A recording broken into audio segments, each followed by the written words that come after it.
और मुख्यमंत्री जी खुद आप जानते हैं जापान में घूम रहे हैं। तो मुख्यमंत्री जी के जापान की 5 स्टार होटलों में बैठकर पार्टियां करने से राजस्थान की सड़कें ठीक नहीं होगी। भारतीय जनता पार्टी की सरकार चुनाव से डरती है। खुलेआम गोलियां चल रही है, लोग वसूली के पैसे मांगते हैं। हत्या, बलात्कार, लूट, डकैती, खुलेआम गोलियां चलना, लोगों की हत्या होना, खुलेआम सब कुछ हो रहा है। देखिए, राहुल गांधी से डरती है बीजेपी, और बीजेपी को लगता है कि हमारा जवाब राहुल गांधी है। नमस्कार, स्वागत है आप सभी का न्यूज 21 में। मैं हूं हर्षदा। राजस्थान प्रदेश में बीजेपी और भजन सरकार को बने लगभग 9 महीने का वक्त बीत चुका है, लेकिन विपक्ष लगातार भजन सरकार को सवालों के कटघरे में खड़ा कर रहा है।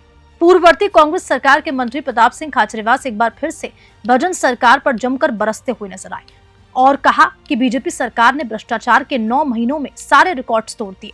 बीजेपी सरकार चुनाव करवाने से डरती है। हत्या, लूट, डकैती और महिला अत्याचार खुलेआम हो रहे हैं। देखिए, भारतीय जनता पार्टी की सरकार चुनाव से डरती है। यही कारण है कि बीच में 2 साल में बाई इलेक्शन थे नगर पालिकाओं के, तो by election Bharatiya Janata party ने टाल दिए, चेंज कर दिया।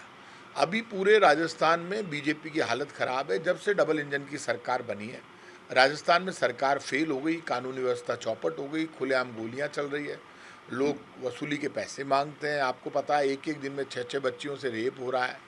हत्या, बलात्कार, लूट, डकैती, खुलेआम गोलियां चलना, लोगों की हत्या होना, खुलेआम सब कुछ हो रहा है। और मुख्यमंत्री जी खुद आप जानते हैं जापान में घूम रहे हैं।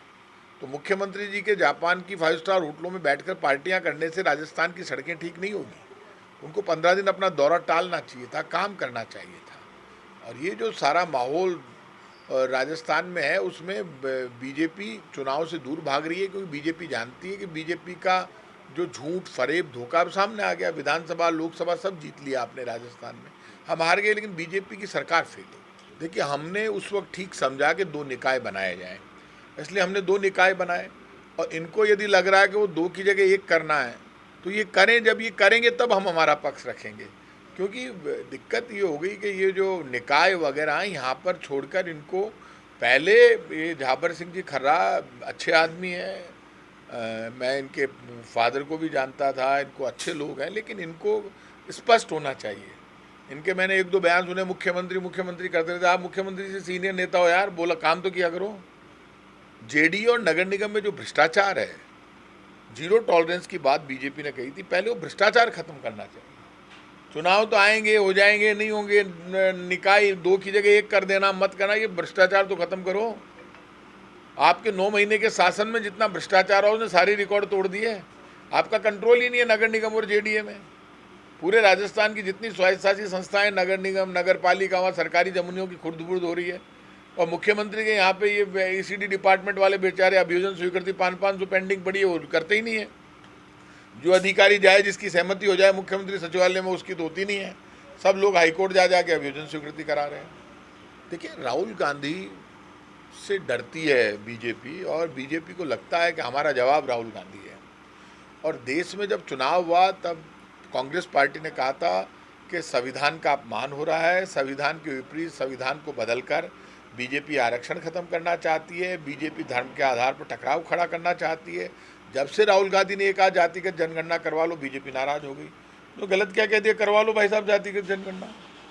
आप तो हिंदू मुसलमान के नाम पर लोगों में झगड़े फसाद करा के देश का माहौल बिगाड़ना चाहते हो, लेकिन राहुल गांधी देश की जनता की आवाज़ है, तिरंगे को अपना धर्म मानते हैं। जाति और धर्म से ऊपर उठकर राहुल गांधी ने हमेशा राजनीति की है। और जिस राहुल गांधी के परिवार ने देश में इंदिरा जी, राजीव जी, इन्होंने अपना खून बहा दिया, जिस राहुल गांधी का पूरा परिवार देश पर कुर्बान हो गया, उसको क्या देशभक्ति के बारे में बीजेपी समझाएगी। बीजेपी वालों के तो कोई कंकर ही नहीं मारता है, इनके तो परिवार वालों को मार दिया देश को। तो देश मरकर भी इन लोगों ने देश के लिए बलिदान किया है। अच्छा, नो डाउट, विधायक रफीक खान हो या कोई भी विधायक हो, उनकी सुरक्षा की व्यवस्था करना सरकार की जिम्मेदारी है, और सरकार को करनी चाहिए।